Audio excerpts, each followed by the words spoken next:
Medicine and surgery and bachelor of medicine and surgery শিক্ষা গ্রহণকারী শিক্ষার্থীরা এখানে অবস্থান করছি।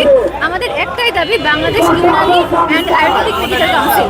এই দাবি আদায়ের উদ্দেশ্যে, আদায়ের লক্ষ্যে আজ আমরা 30তম দিনের আন্দোলনের কর্মসূচি হিসেবে আজ আমরা এখানে অবস্থান করছি।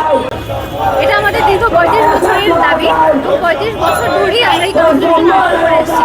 তো আগামীকাল হচ্ছে আমাদের এই দাবির প্রেক্ষিতে একটা মিটিং হয়েছে। সেই মিটিংয়ের রেজাল্ট যাতে আমাদের পক্ষে আসে, আমাদের জন্য ফলাফল টানা হয়, তারই উদ্দেশ্য, সেটা জোরদার করার জন্য আজ আমরা এই কাউন্সিল করছি।